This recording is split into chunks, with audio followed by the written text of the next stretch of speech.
Hey, what's going on? This is Rad, and you are on another episode of SOFREP Radio. That's right. I am hosting today, as I have been for the last, maybe 4 years now. So thanks to Brandon Webb, thanks to Anton, my producer, thanks to Guy, who's helped align this upcoming interview that we're about to talk to this talent, to this gentleman right here, Corey. His name's Corey Feldman. I want to talk about something real quick before I introduce you more, Corey, is that we have a merch store, right? And it really helps when you support the SOFREP.com merch site. And if you go to our book club, okay? And that's SOFREP.com/book-club. I just got to put it out there. I really thank you guys for going and subscribing and purchasing these cool items that are branded with our logo. Now, I have a current relevant topic to talk about today. We're going to talk about Gaza, the Middle East, Israel. And today my guest is Corey Feldman, former Israeli Defense Forces military personnel. And I'll let him get into that a little more. Corey, welcome to the show on SOFREP. Thanks so much for having me. This is great. Happy to be here. It's cool. No, we were just talking right before we kicked off, and super, super cool. You got a bunch of team guys that might be watching. You want to give them a shout out real quick? Yeah, I'd give a shout out to the whole Sayeret Givati family. Thank you guys for all the support, and looking forward to talking about a bit of our experiences over the last 4 months and really 14 years. So what is that division? Who did you just shout out? What's that team? Say it again. So Givati is the name of one of the infantry units within the IDF. You have kind of 5 major infantry brigades. And within each of them, you have a reconnaissance company, kind of similar to your recon Marines. And then that breaks down a little bit further into 3 specialized jobs. But generally speaking, I was part of the reconnaissance company of the Givati Brigade, which happens to be a Gaza-focused brigade. So, of course, our focus was always training along the Gaza border, protecting the surrounding kibbutzim and moshavim. And when this conflict broke out, we knew pretty quickly that this would be, largely our responsibility, in addition to obviously many other units. So Givati is the name of the unit. So, okay, let's just get right into it. October 7th. Okay, let's talk about October 6th. Okay?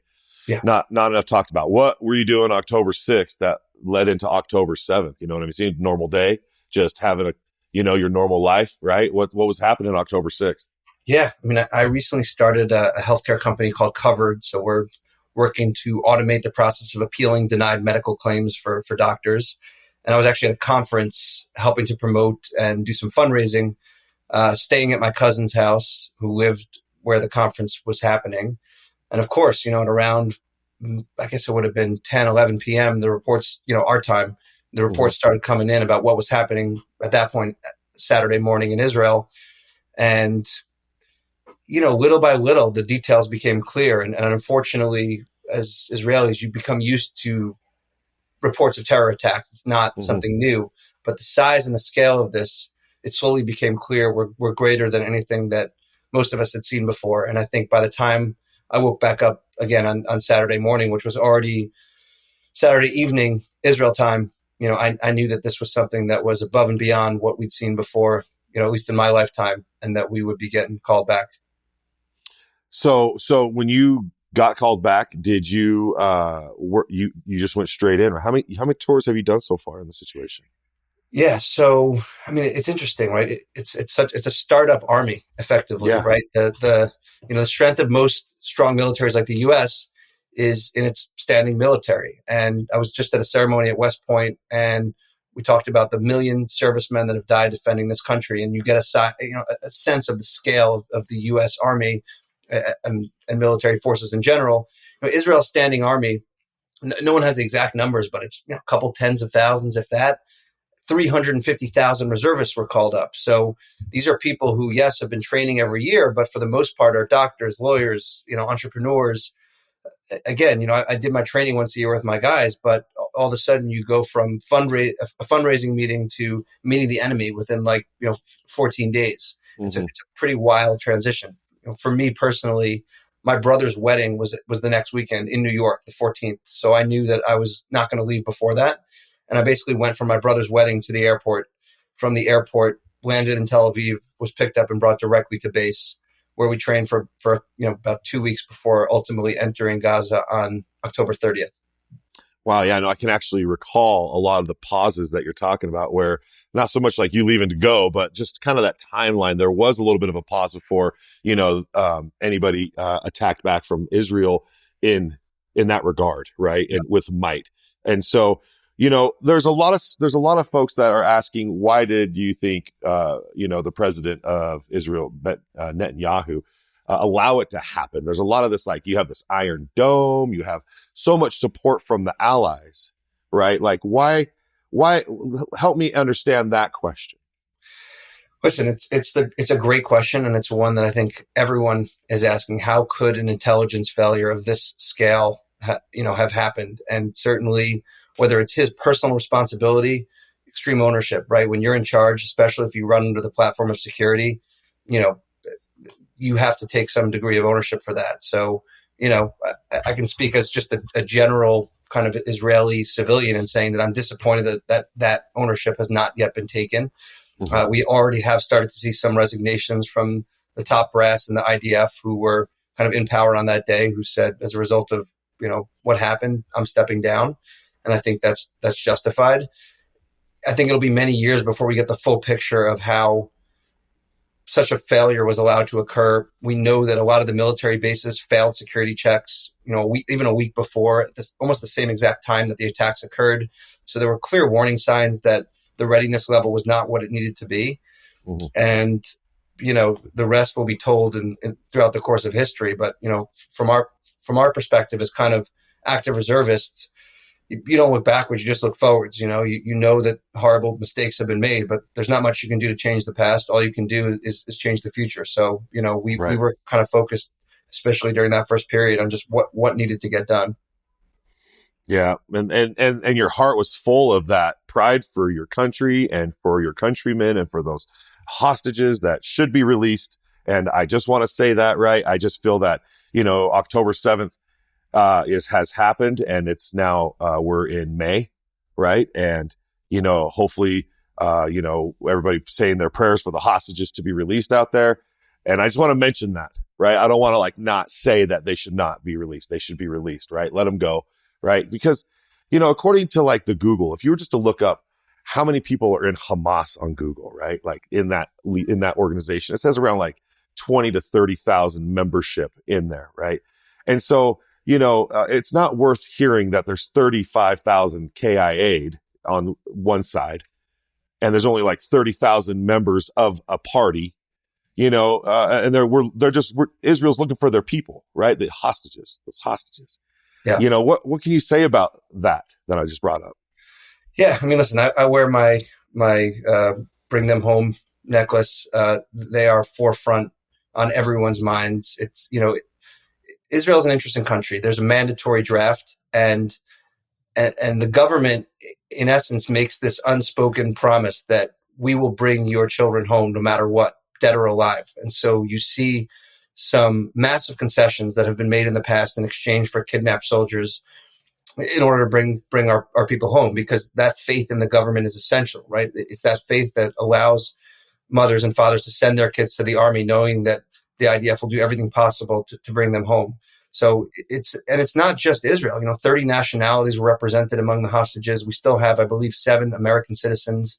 It's kind of unfathomable to me to imagine any other scenario where American hostages were taken, where U.S. forces would not be on the ground taking care of business, and at the least wouldn't have the full undivided support of the U.S. administration on either side of the political line. So while I've been happy about some of the U.S. support for Israel, there are certainly areas where I've felt it's been lacking, and I do feel that public daylight between the United States and Israel has in some cases emboldened our enemies. The Middle East, people sometimes misunderstand. They don't speak the same language that we do over here. Forget the actual language, right? The language of the Middle East is violence and deterrence. Mm-hmm. Just the fact of the matter, right? And so the perception of strength is really important in that neighborhood. And any perception of weakness or space between allies creates what the enemy perceives to be opportunities. And so I do think that some of the actions of the past couple of weeks and months have been the result of that daylight. But as you pointed out, I think all sane people can agree that it has to be our priority to bring back those hostages. It's all we think about. Yeah, 100%. And I also just want to bring up the other side of the aisle here that has, the thoughts that, there's a lot of colleges right now along the U.S. that are standing up to say, stop the genocide that's happening. And the reason why I say that is because, the international courts have just issued out like a warrant for President Netanyahu to, be picked up, and whoever else is in his party. You know, I think what it is it's not so much people are against, the people of Israel or the people of Palestine. I just think they just want to see a different solution to bringing the hostages back versus, what do you think? Yeah. Well, I'll just, one slight tweak I'll make, which is the ICJ has said it might release a warrant for the arrest of Israel's leaders. It has not done so yet. I thought, okay. Important, but you're right. It has, the fact that it's even made it into the public eye means that it's obviously something that's being considered. Yeah. I may go on a little bit of a tangent, and I hope you'll forgive me.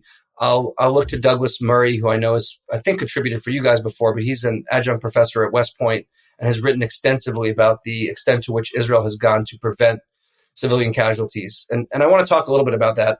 I also want to talk about what I saw when I was in Gaza, because of course, no one wants innocents dead, right? That's just like a universal truth. If you're a good person, you don't want to hurt innocent people.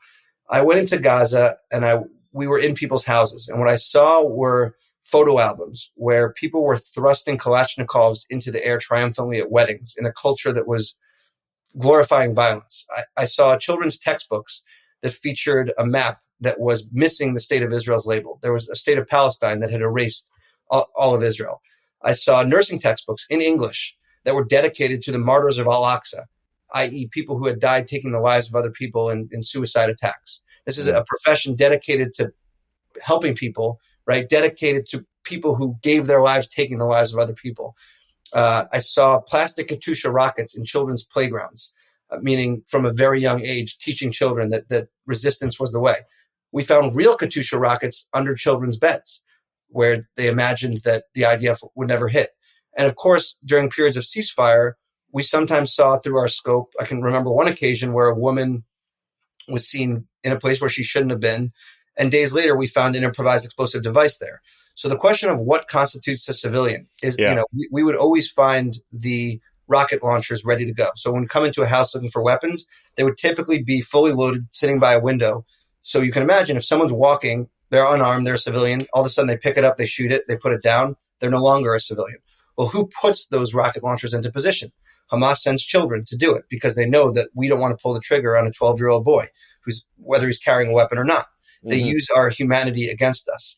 So I think the first thing to note is that I think you'd be hard-pressed to find any conflict that mirrored the extent to which the enemy embedded itself within civilian infrastructure. We're talking about a tunnel system that rivals the London Tube in terms of its size and scope, that has been built under a city.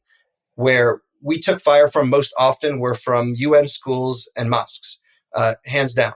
And they knew we'd be reluctant to want to hit those positions. And so, of course, that's where they fired at us from. So the first thing to understand from a military perspective, as I'm sure many of your listeners do, having been on the ground, is they are not making the distinction between civilian and soldier an easy one.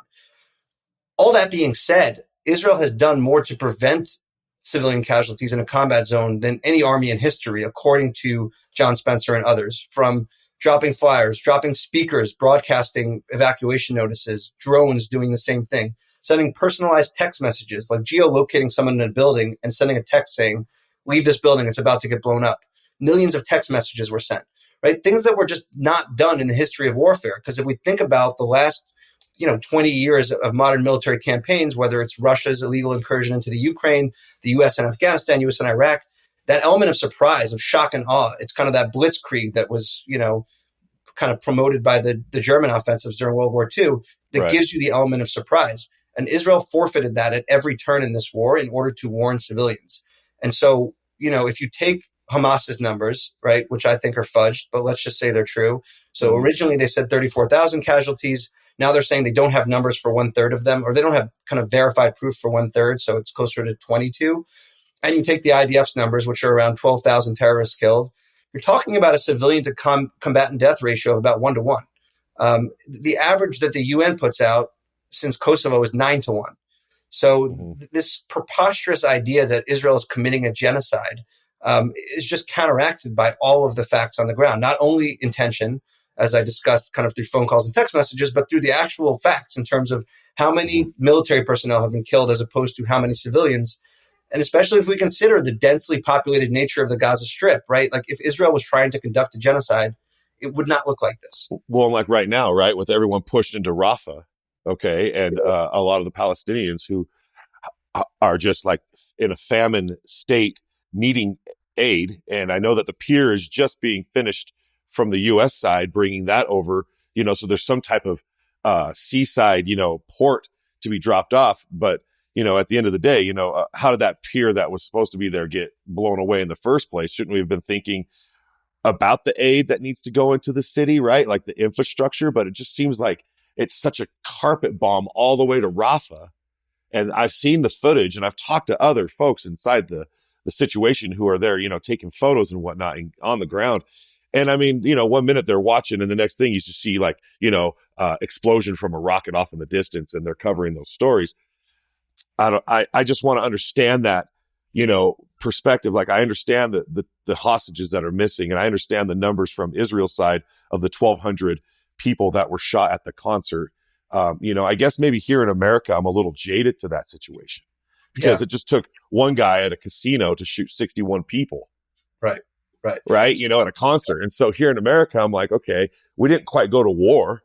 You know what I mean? Right. And that was one guy. Imagine if we have things here in America where we can't get over that. Like what you said, we have, that same type of mentality here where we're taught things in our school. Right. About what are the liberties in America? Liberties. Oh my gosh. If I say don't infringe on my liberties, we all know what I'm talking about right off the bat. Right. Right. So I hate to say I'm jaded to that. Right. But I live in Sandy, Utah, and I see paramotors flying off the mountain here because they have those crosswinds. And I'm just thinking now that this has happened, I'm like, that's what they used to come in. They didn't use like a big airplane or nothing like that. They used these paramotor backpack style parachute gliders, right? That's what they started the whole thing with.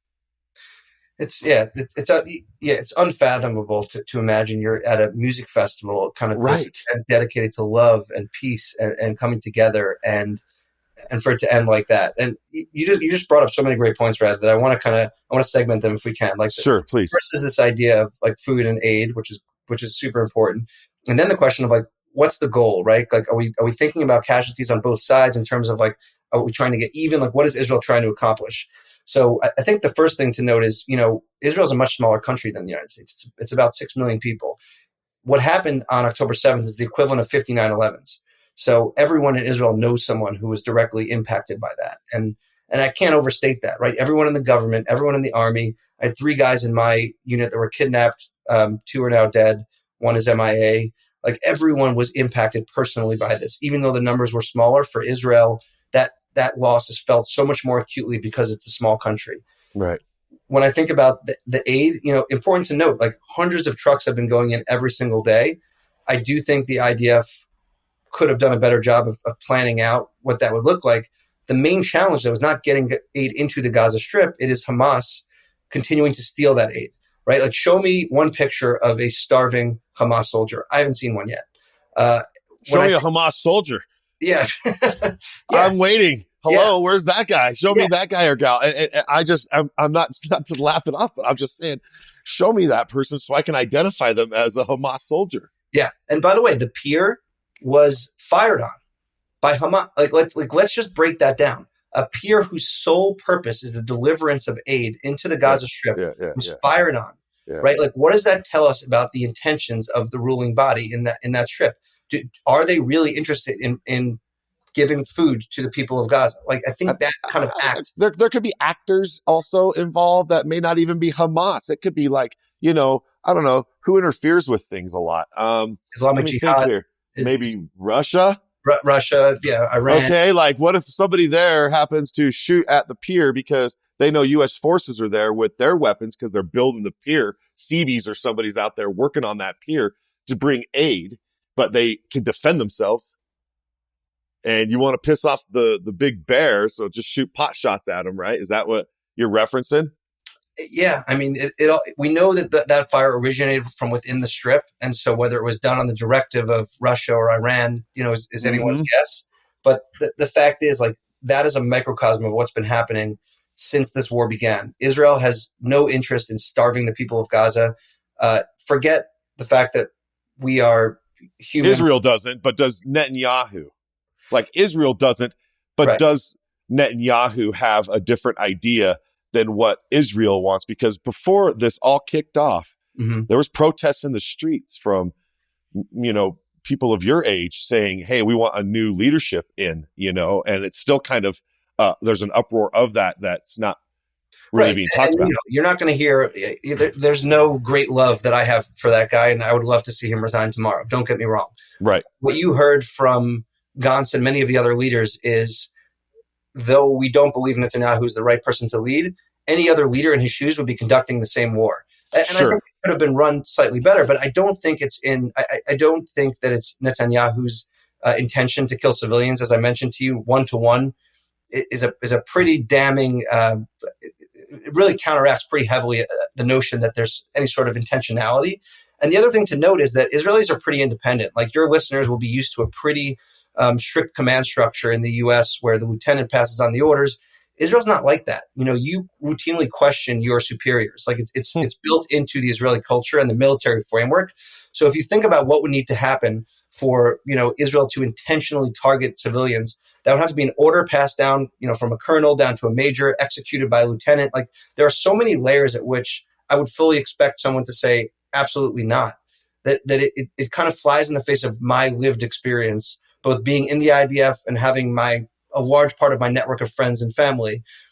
I remember speaking to my friend who's an F-16 pilot maybe 3 years ago, and I said, what's the scariest thing you've done? Like, surely you've flown above SAMs and, Lebanon, Syria.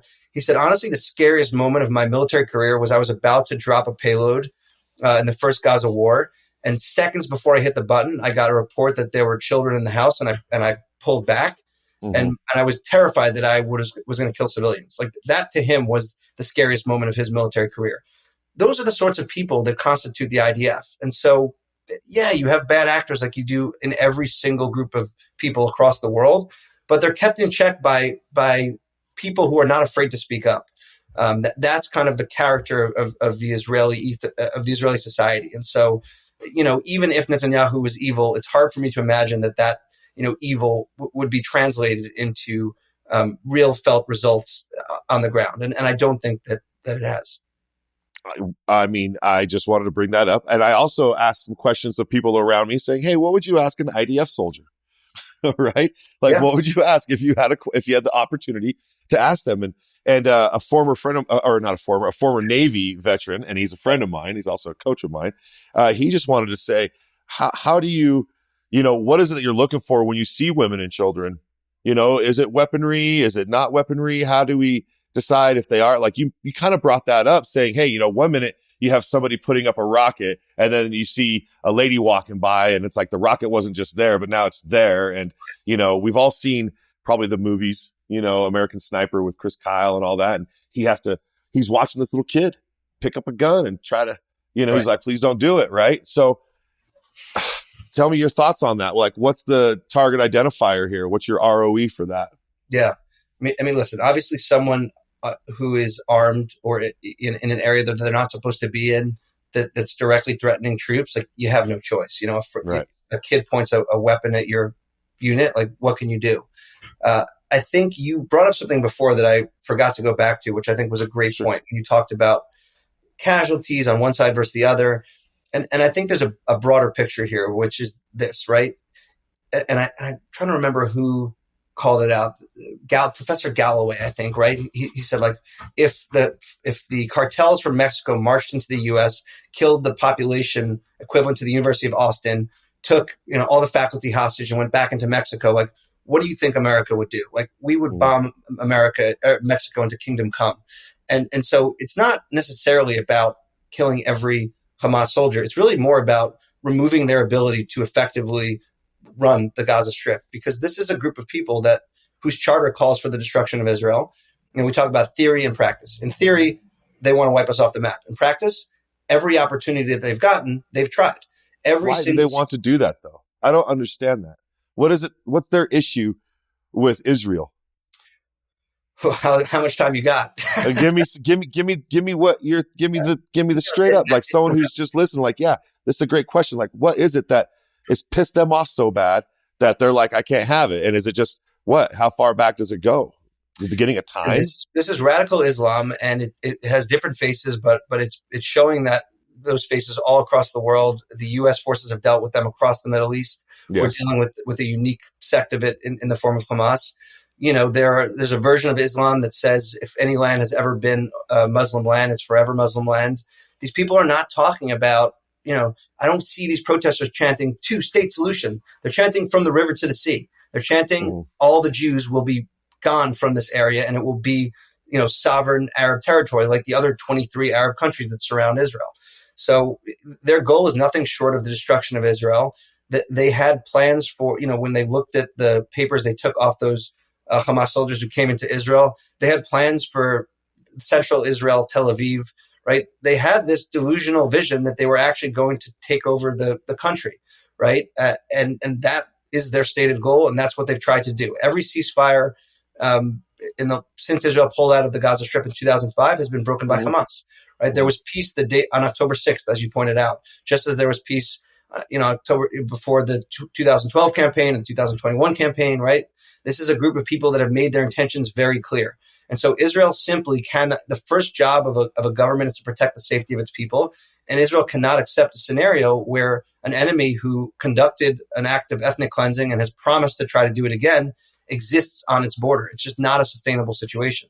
Mm-hmm. Similarly, in the north, 20% of Israel is currently not occupied and should be. Like, people are evacuated from their homes and they can't go back there because of what's happening with Hezbollah.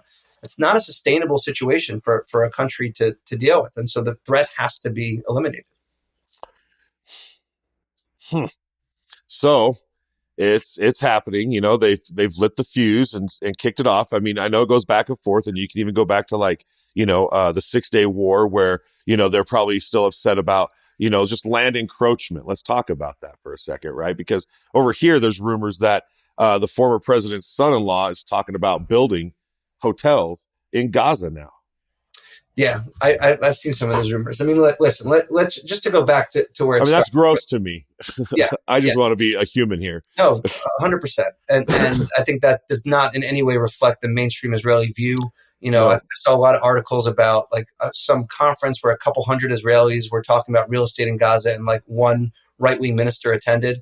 That guy represents under 1% of Israel's population. And so I think it was falsely represented as the Israeli government's. People have to understand, unlike us in the U.S., the way a government rules in Israel is by coalition. So let's say one party has 40% of the vote and they need to get to 51. They'll join forces with these little contingents in order to get them to 51%. So that minister that represents the 1% that gets them over is, yes, technically part of the government, but doesn't represent the voice of 51% of people. And so enter Ben Gvir, right? The guy that everyone hates, and that all these terrible comments are attributed to him. He doesn't represent the views of the mainstream government.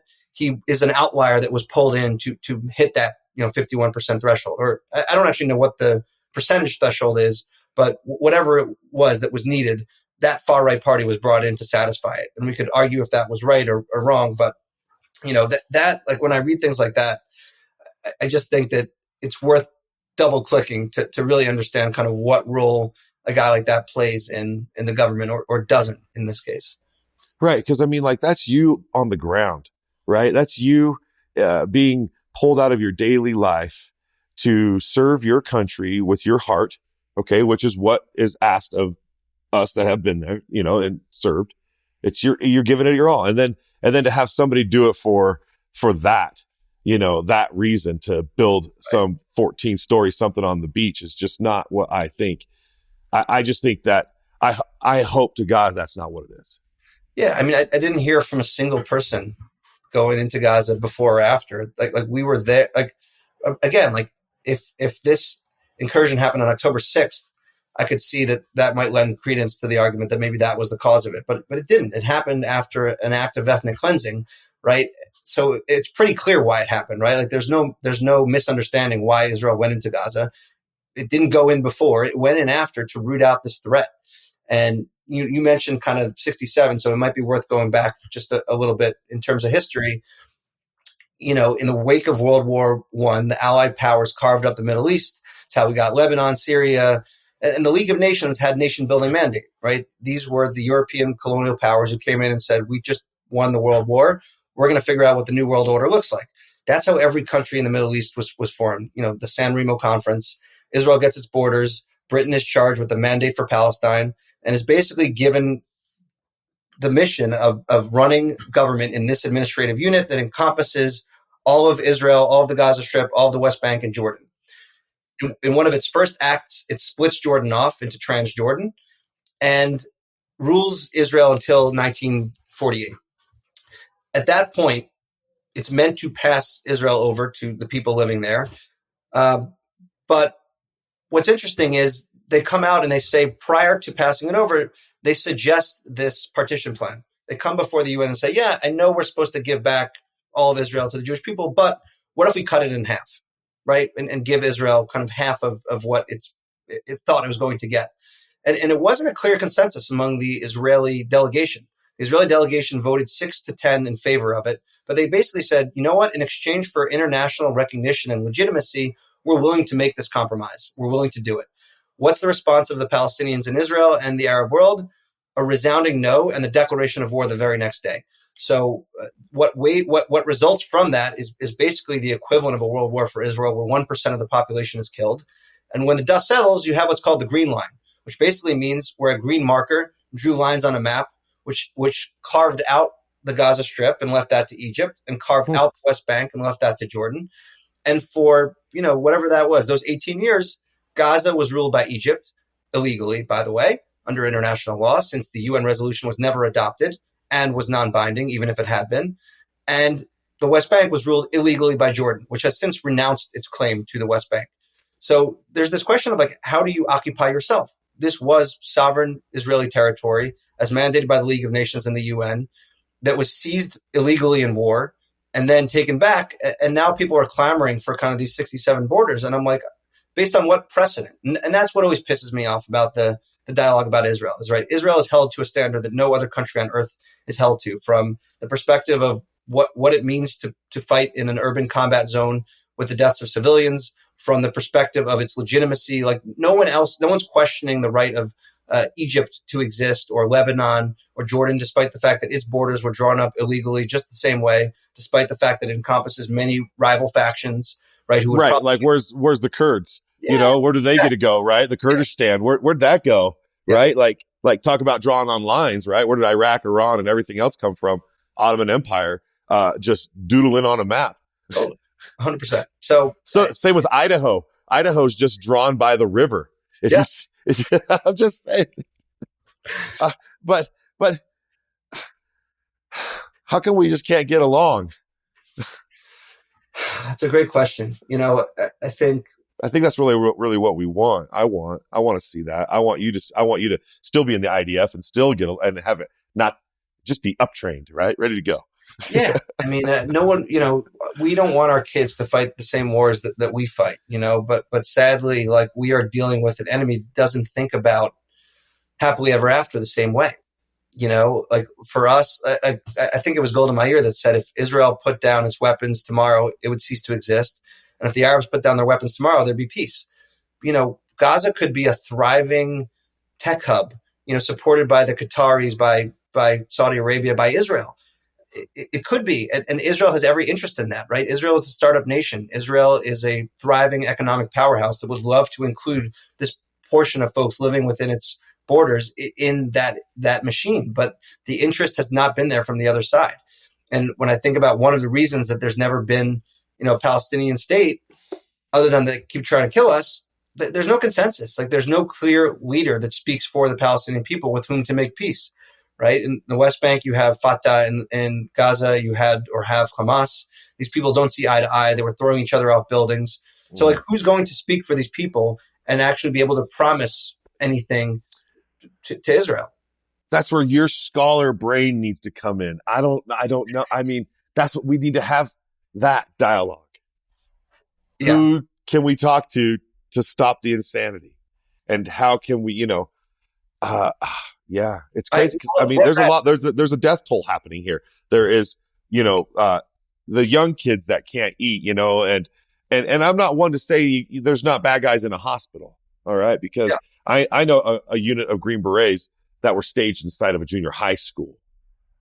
Wow. Okay. Our U.S. Green Berets, and so, 7th, 8th, 9th graders were going to school, and they were underneath the school doing their daily jobs, right? There was even a recruiter upstairs that had a whole office for the National Guard here.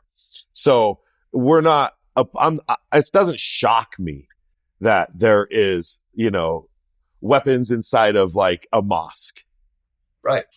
Right. It doesn't shock me that there's a full on unit of, American forces in a school, let alone over there in a school. Right. Like, I'm not shocked by that. I think mainstream is shocked by that. But growing up in a special forces community, you learn where dad worked. Yeah. Yeah. And, when you ask that question, like, how do we all get along? Like, they say democracy is only ever one generation away from disappearing. And I think peace is also 2 generations away from becoming a reality. I think about the international community's support for UNRWA, which has demonstratively participated in the October 7th massacres, which puts out textbooks that include maps devoid of the state of Israel, which teaches kids to hate. And I really blame that organization in a big way for the inability of Israelis and Palestinians to see a way forward, because they are the number one employer after Hamas in the Gaza Strip. They have a vested interest in continuing, right? Like, it's not every other refugee population on earth is governed by one agency at the UN, and then the Palestinians have UNRWA. And lo and behold, it's the only unsettled refugee population since World War II. Like, do we think these things, do we think that's a mistake? I don't. I think that agency has kept alive this false dream of the right of return, not only for people who are displaced, but all of their descendants, which would basically mean the end of the existence of the state of Israel, which is not a realistic goal. What sovereign country would see itself eradicated? And by promoting this, seriously, the violence that has resulted, like, they have blood on their hands. And we need to support a group to go in there that actually takes care of the Palestinians, that actually wants a better future for them, that actually promotes the type of education that can allow for eventually a 2-state solution and 2 people living side by side. We don't have that today, and I blame the international community. There should be blame, and that goes all around, because the international community has its hands in it all around. You know what I mean? I think everybody has something going on here, like an actor bigger than what I can think, what you can think. These guys, dude, meeting in their secret jet meetings. They're supposed to hate each other, but they're meeting in secret meetings years ago. And like you mentioned here, I write notes too. You said New World Order. I picked up on that, right? Like, is this just, like you said, they reshape land and make a new world order? Is this something that is what's happening? Another new world order is trying to kick off, but all the pieces of the puzzle didn't make it. Proxy wars only stay proxy for so long, and like in U.S. history, we saw that, and thankfully the Cuban Missile Crisis ended without a war. But the fact is, the U.S. and China and Russia and Iran have been in a proxy war for, as long as I've understood anything about news. And this was kind of the frontier where the weapons were funneled and the hatred was funneled. And we're seeing it on college campuses too. Like, billions of dollars have been sent to these universities from countries like Saudi Arabia, like Qatar. And it's not an accident that the beliefs and the professors that are hired are beginning to mirror the anti-American sentiment that we see in many of those countries. Like, it's kind of an obvious link. So I think the proxy is simply falling away from the phrase proxy war. And we are reaching this place where, as Americans, as Israelis, as people who believe in democracy, we have to decide what we stand for and what we're willing to give up in order to promote that way of living, because there's a lot of people that want to take it from us. So with regards to the students, being indoctrinated or, having this type of, education put in front of them, in America, we've always had that, free speech, and it's always been going down at campuses, whether it's at Berkeley, in the 60s, or you have, the segregation happening and the protests against people's civil liberties and rights, to be equal against all mankind. I don't know, man. I just gotta just let each other just kind of live and just be ourselves. Freedom of choice, maybe freedom of choice. Choose what you want. But when you have one side that hates the other side, and the other side says, why do you have to hate us? But you're still throwing rockets at us. And then I have to watch Real House Hunters with my wife, and it's the Israel episode, and we're watching, and they go through 3 houses, and you're like, which house are they going to pick? The one with the bomb shelter, the one with the bomb shelter, or the one with the bomb shelter and the toilet? You're like, get the bomb shelter and the toilet. Literally, that is a real thing. Like, I just want to say, even though I'm smiling about it, you guys in Israel have had rockets and hate thrown at you a lot of your lives. Yeah, it's sad. And, on these college campuses now, to see the level of this hatred. And, I've been on Columbia's campus since all this broke out, tried to engage with protesters. They won't talk to me. They won't show their face. I think for many of them, it's a fad. Like, they don't understand what they're saying. They don't understand what the river to the sea means. They couldn't find Israel on a map. And so, I still support their right to say things that I don't agree with. Like, that's the American way. But this was not that. These were not peaceful protests. These were environments where Jewish students, where any student who was not part of their encampment was not allowed to pass. Everyone's seen these videos of people trying to walk there and being told, you can't come here. It's like, what are you talking about? This is university property. Did you buy this property? Like, I'm a student here. And the violence that those kids, it wasn't just that they were told they weren't come. They were met with verbal and physical violence. Buildings were taken over. We've seen the propagation of the distribution of media around how you take over a school, how you fight back against police. Like, these are not innocent, peaceful movements, right? Everyone agrees with the right to peaceful. Not everyone. Most people in America agree with the right to peaceful protest. These very quickly shifted from peaceful protest to something far more sinister than that. And so, intervention had to happen the way it did. But frankly, we should have seen the writing on the wall a long time ago and intervened before we reached this point. I mean, really, I see a lot of information coming in to me from the biggest scare word out there, TikTok. It's the scariest word to any government agency right now. TikTok, you say like, oh, China. But look, like, you seeing stuff. I see, IDF guys going into the houses and getting shot at, and having to get into firefights. You see that, what do you think social media has done for the situation?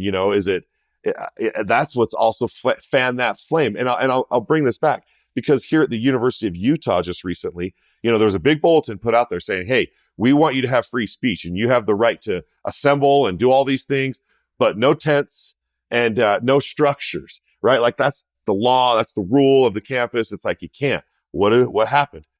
Okay. They decided just to set up tents, set up structure. And then you have to have them enforce that. They wouldn't have enforced anything. They would have just let everybody protest. But the thing is like, you're wanting to like shelter in place on the spot, overnight. And then it just becomes, it's just not, it's not all, there are rules. It's not healthy. It's not like, it's not a free for all. And like at Columbia, they took hostages. They took like a couple of janitors hostage.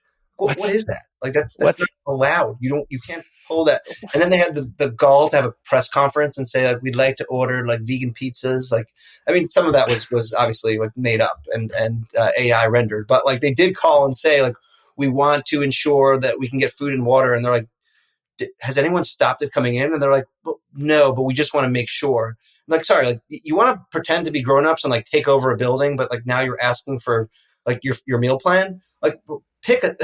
And to your point, like, if the university doesn't, and you know what kicked it off was the New York dude who sent in the military to take out, or the police department totally armored up. I think that's what kind of fanned the flames, right? So it like just kind of said, oh, you're going to do that at that school. And then another school picked up on the notion, and other schools picked up on the notion.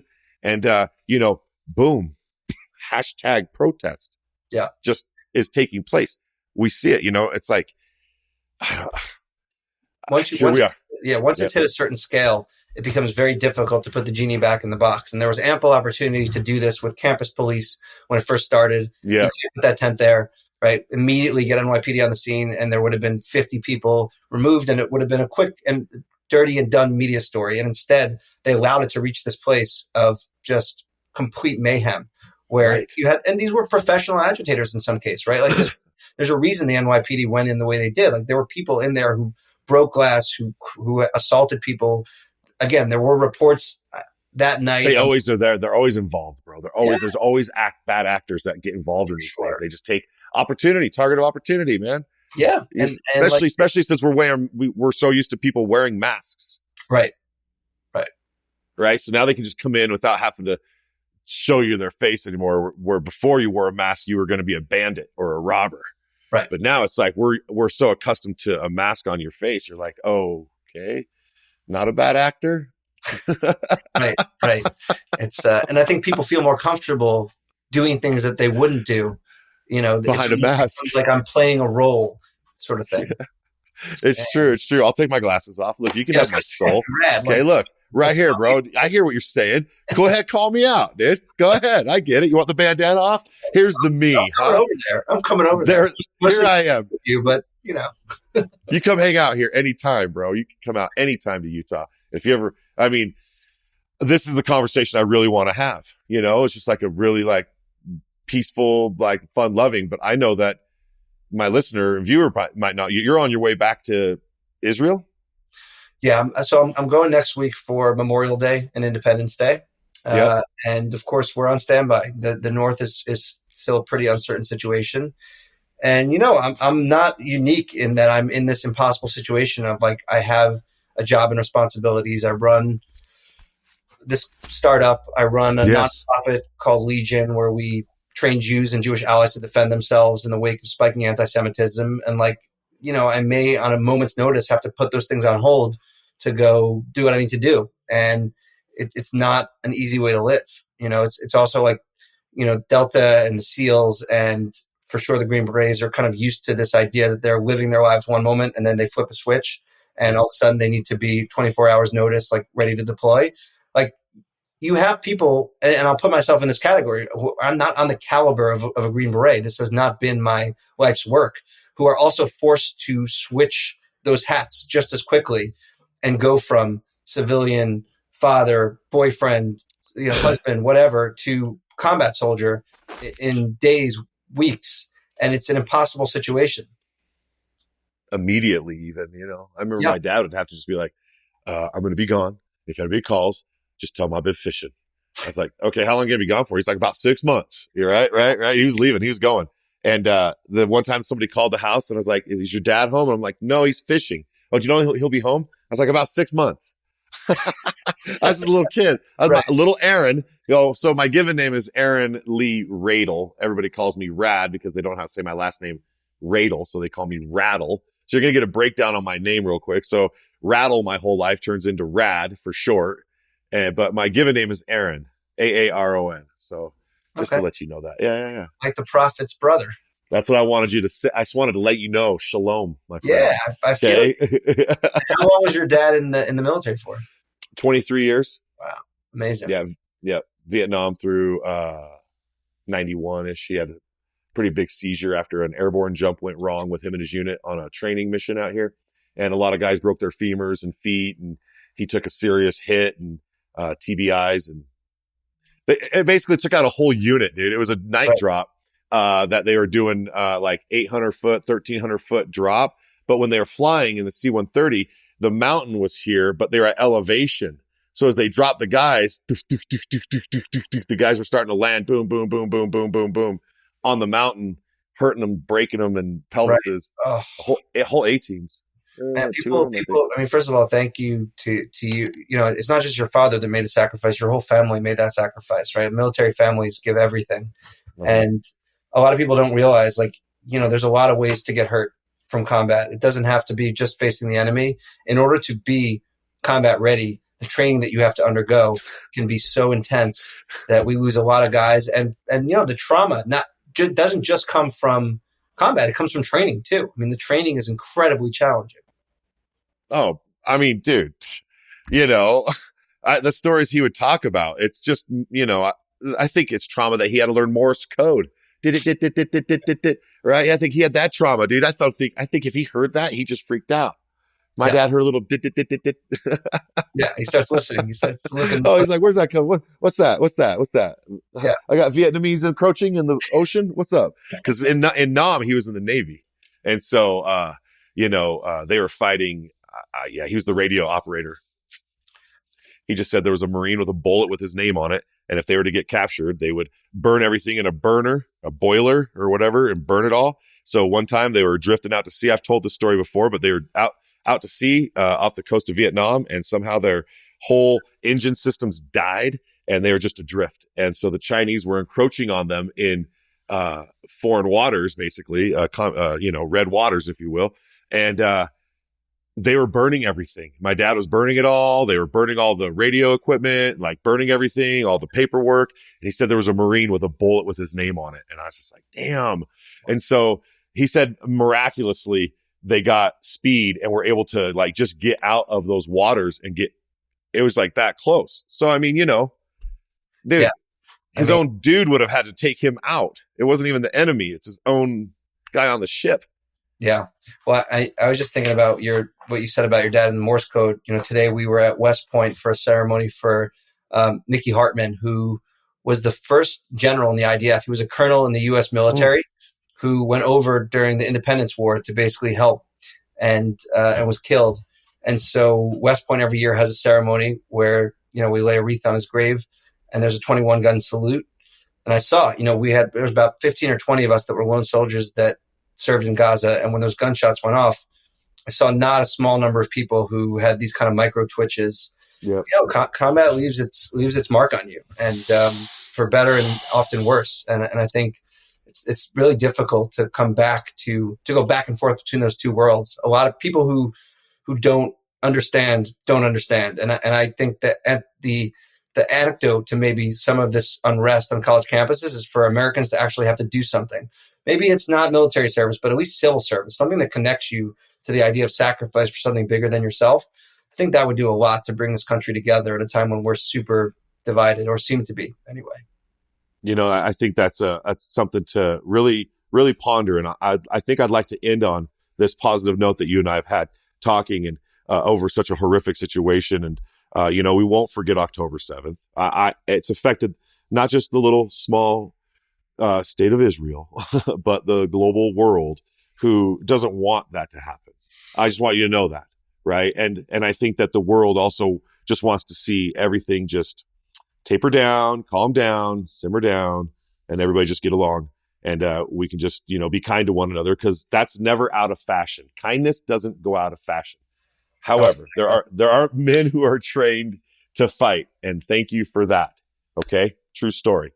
And with that, what was your what's that Legion? Tell me about that real quick. So Legion, which you can find at legionalpha.com, is basically just a group of Jews and Jewish allies who are training in organized Krav Maga and self-defense.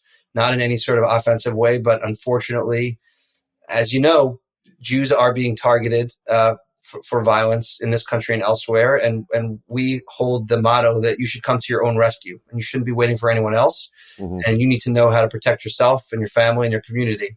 And if enough people do that, then people help those who help themselves. So that's kind of our vision and our mission is, we have, I think at this point, thousands of graduates of our program, and we're continuing to scale it. So we're excited to just be able to be part of the response to this kind of global wave of anti-Semitism. No one wants to sit on their hands and feel defenseless, and this allows us to feel like we're actually doing something about it. That's awesome. I'll have that put into the breakdown of our podcast. So if anybody's wanting to check it out, they can click on it. Amazing. And, I just want to say thanks again to Corey Feldman, who has, taken part of his day today to talk to you and I about current events. And, thanks again for listening and watching, and to Brandon. And go check out our merch store, sofrep.com. Go check out the merch, and go check out the book club, sofrep.com/book-club. This is Rad. On behalf of my guest, Corey Feldman, saying peace. Rad, while we're I don't know if I'm still recording. Okay. Well, I want you to be, because the thing Go ahead. is, I forgot to mention this, which you mentioned the book club at the beginning. I actually wrote a book about my experience in the IDF that it might be interesting to get in some capacity with the book club. It's called A Line in the Sand, and it just talks about my journey as an American going through the IDF Special Forces. So it doesn't touch on his most recent conflict, but I feel like it would be interesting to folks in your community, and I would love to chat with American veterans about that experience. So. Well, I'm glad we didn't cut. And I'm glad that you're still listening too. And that you just told us that, because we didn't cut. That was a joke. I was just joking. No, his book. Tell me the name of your book. It's called A Line in the Sand. You can find it on Amazon or wherever books are sold. And, I would love to chat. If anyone ends up buying it and reading it, I'm sure Brad will put my contact info. I will. Here. I would love to just chat about how my experience may have been similar or different from yours, for you folks that served in the U.S. military. We're brothers and sisters in arms. And I'm just grateful that you invited me to speak with this community and took the time to get me on this podcast. So thank you, Rad, and to the whole crew. Yeah, you're very welcome. And to Guy, it's Guy. Guy's our connection on this. He's like, yo, Rad, you got to meet this dude. And I'm like, all right, is he ready to meet me? And my Pikachu. I love it. And my almost made bed. Yeah, it works. Now, again, let's try this one more time. I just want to say thanks to my guest, Corey Feldman. My name is Rad. Thanks for buying our merch. And I'm saying peace. Take care. You've been listening to SOFREP Radio.